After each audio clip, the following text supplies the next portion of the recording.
going on, YouTube? How are we doing? Alright, I've been wanting to make this video for a long time now, actually. I know I just started this whole YouTube thing, but it's been weighing on me for a while, and I recently rededicated my life to Jesus and started really sinking myself into His Word and the things that He wants us and calls us to do in life. And I just feel it's really important that I share my testimony with people, so that people can understand where I'm coming from, the things that I've done, and where He's brought me back from.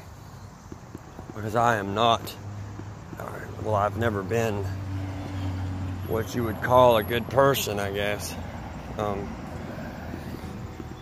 been through a lot of crap, but I guess I'll just dive right into it. I'm not really sure where to start here, but I'm gonna give it a shot. I'm sorry, guys, if this is a rough video, if it's hard to follow. Things can get kind of confusing, and I know I may not be the most exciting person to listen to, but I'm trying to get this thing started. So we're gonna jump right into me telling you guys about a little bit about my life and the things that I've gone through. So let's see. When I was 17 years old, well, 16, I guess, I met my daughter's mother, Miranda, and she was only 15 at the time. Well, we started dating. I was in the 10th grade. She was in the 9th grade. I got her pregnant. It wasn't the smartest thing I've ever done, but hey, can't change it now, huh? Well, she wound up giving birth to our little girl 4 days before her 16th birthday. So at 17 years old, I was a daddy. My life had completely spun up course. No longer was school important or anything else like that. I had to go to work. I had a family to support. So that's what I did. I quit school, went straight to work, started roofing, got a job as a roofer. Got real big into smoking pot, stressed out all the time, and well, a few months after my daughter was born, I wound up having to move out of state. My daughter's mother had told her that if I went with her to her dad's in Pennsylvania for Christmas, for her just not to come back. They didn't like me very much. I wasn't a good person, and I was, like I said, I was a really bad character at the time. Nobody really wanted me around. So we moved to Pennsylvania with our 2-month-old daughter, Abby. Well, I was not the best person, the best boyfriend or father at the time. I didn't treat my daughter's mother the best, and I never listened, and that problem's actually followed me through a lot of my life now. I never listened to her. I treated her like she didn't matter, like she wasn't important. I wasn't really there for my daughter as much as I should have been, or I could have been, really, and I let my family life fall through, and I was very disrespectful to my daughter's mother's father, which in turn, one night, got drunk, spray painted some stuff out back of the house, and he threw me out, and I had to move back here. Well, she stayed there, so I put miles between me and my daughter because I'm an idiot. Well, over time, between, a bunch of rocky stuff in my Miranda's relationship, or my daughter's mother's relationship, there's a bunch of rocky stuff, and she wound up moving down here, and we got an apartment. I got us an apartment, and we just weren't doing well. We was fighting all the time. I was smoking weed and smoking that spice stuff, that K2 stuff. That stuff's no good for you guys. But I was smoking that every day, all day long, and it got to the point where my daughter knew, I was doing this stuff in front of my daughter. Like, I didn't care.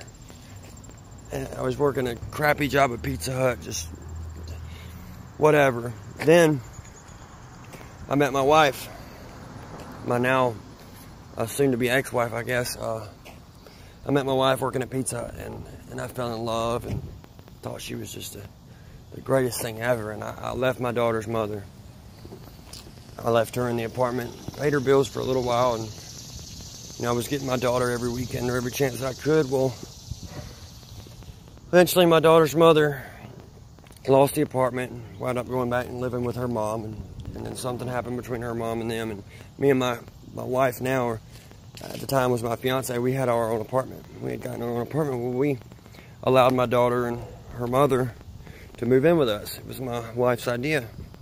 So she moved in and started staying at our apartment with us. I was paying all the bills. She didn't really have to pay anything. It was taking care of her. Well, somehow I got stuck on child support.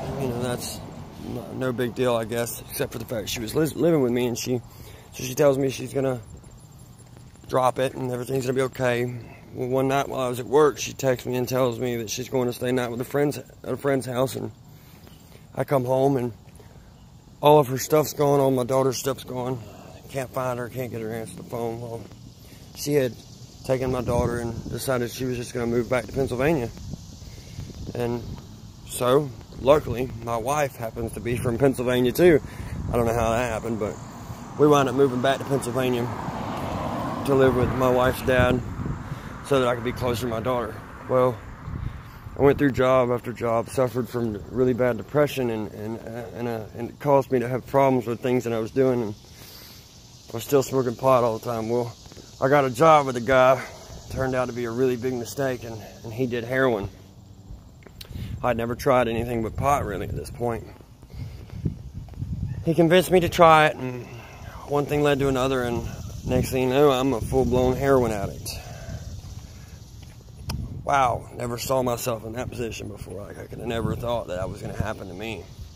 I always look down on drug addicts, like, how can you let yourself do that? How can you get yourself to that point? Well, it was pretty easy, actually. So, I became a heroin addict. A little while later, I ran into somebody who was using a needle and injecting it, and he convinced me to try it like that, because at first I was snorting it. Well, stupid me. Again, I'm an idiot, yo. I did it. I said, why not? Give it a shot. Literally. Well, from the moment I stuck the needle in my arm, guys, my life was changed completely. I knew that I couldn't go back to doing it the way I was.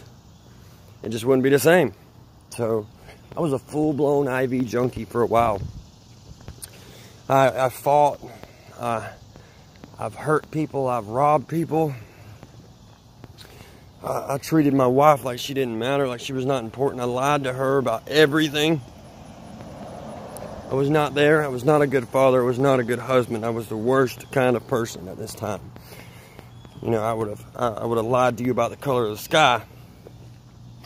Well, I robbed this particular dealer in Philadelphia one night, and my boss just happened to know the guy that was, my boss is the guy that was giving me the dope to begin with. Well, the guy called my boss calls my wife, tells her everything. This is the first time my wife has heard about me even doing drugs like that. So she calls me crying, flipping out. I'm like, okay, I got to do something. I got to change. So I moved back to South Carolina that night. Got clean, got off the needle, got off the heroin. Yes, big win for me, right? No. So, I got clean from the heroin, came back, still smoking pot here and there, you know what I mean? I never really quit that. So, still smoking pot a little bit here and there. I'm off the dope though. I'm doing good. Well, I started going through all these mental issues. I found out that I have PTSD, I'm bipolar, I suffer from manic depression, all these things. I'm seeing a counselor, this, that, and the other. My wife stayed in Pennsylvania for like 6 weeks when I moved down here first. She moved back, and all these issues that I was letting myself go under with, and then my stupid self started, I don't know why, but I decided I'm going to take a pain pill one day, and I got a little buzz from it, and being a heroin addict, it was the dumbest thing I could have done. Next thing you know, I'm taking Roxy 30s like they're Tic Tacs and nodding off all the time, and now I'm a full-blown addict on oxys now. So I just can't win here. I'm making stupid mistake after stupid mistake, and I'm back to lying and doing all sorts of shady, stupid stuff. Back to the same person I was. it looks to me like nothing's ever going to change. I'm never going to be a better person. It's just not going to happen. That's the way I thought. This is just who I am. This is my lot in life. This is what I'm meant to be. A POS all the way. I'm meant to hurt people. I'm not meant to be anything. So I'd all but given up. I'm doing stupid stuff. I'm lying. Money's going missing out of my check. I was making good money. And just doing stupid shit with it. Stupid crap with it. Excuse my language, guys. Sorry, I'm really trying to stop cussing. That's probably one of the hardest things for me right now. Everything else is coming pretty easy.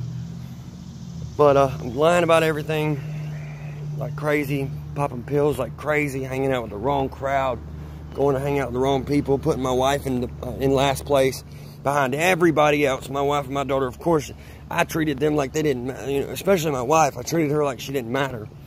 Well, my wife left right after we bought our first home. Actually, we just bought a house. We're life was starting to look like it was getting better to others. But on the inside, in our relationship, in our life, inside, behind closed doors, was just getting worse. Just getting worse. Finally, she had enough of it. She left. Threw me out. Put me and all my stuff out. Tells me she wants a divorce. Well, then I lost my best friend last month. And that really messed me up, man. And me and her started working on it again, and we were going to try to fix it. And I made the mistake of still lying, of course, and doing pills, and I wound up wrecking her car. Well, the night I wrecked her car, that was the night she decided she was just completely done with me. And, that wreck, and I've been through so many eye-opening experiences, but that wreck, guys, being in that car as it went sideways around that curve, when I looked directly at that telephone pole and thought to myself, I'm dead, I'm done, this is it. This is how I go out. There's no feeling like it. I know that God was with me that night in that car, because had He not been, you wouldn't be watching this video. I wouldn't be here today. Because when I tell you that I slid between a stop sign or a telephone pole and a boulder in my car, went straight between it, and there wasn't 3 inches on either side of me on my car. I mean, I broke the mirror off on the telephone pole. It was so close. Had I hit the telephone pole or the boulder, it probably would have ended my life. But I went right between them, slid sideways into a porch and totaled the car. God literally shifted my car and pushed me between those two things to keep me alive. That opened my eyes, and that's what told me there's something better for me. I'm meant to do more than this crazy, stupid crap I'm doing right now. And that's when I really woke up and really got the call from God to wake up and stop being an idiot, to trust in Him, to trust in the Lord. And I'm telling you guys, the way I see things are totally different. My mindset's totally different. Since then, I've gotten myself enrolled in a treatment program. As of right now, I'm 2 weeks sober, 2 weeks clean. I'm pretty excited about it. I know it doesn't seem like much to be only 2 weeks in, but I'm 2 weeks clean, but I'm almost 5 weeks, almost 5 or 6 weeks now in the program. So that tells you even in the beginning of the program, I was still slipping up. As of right now, I'm 2 weeks completely sober, other than the medication they're giving me at the clinic. So I'm doing very good. And to my, in my mind, I'm doing really good. I'm walking with Jesus. The way I see my wife now, guys, if I would have seen her the way that I do now when we were together, I'd have the best marriage in the world, man. That woman is absolutely perfect. I see nothing but perfection. I see the woman that God crafted for me. And I destroyed. I let the devil drag me down so low that I destroyed the woman that I love. And now, there's nothing I can do to bring her home. There's nothing I can do to get it back. I had my chance. But I was too blinded by sin and temptation and the devil to see what I have. All in all, I've been through all these things, man. And it took all that, a total of 5 years, well, 9 years. The past 9 years have been really rough. But it's taken, and it all summed up to this last 30 days when God really slapped me in the top of the head and said, wake up. And I'm telling you guys from experience, I've come from the bottom of the bottom, below the riverbed. I mean, you hit the ground, you hit rock bottom, and you start digging, and you're going to be digging for a month before you get where I was at.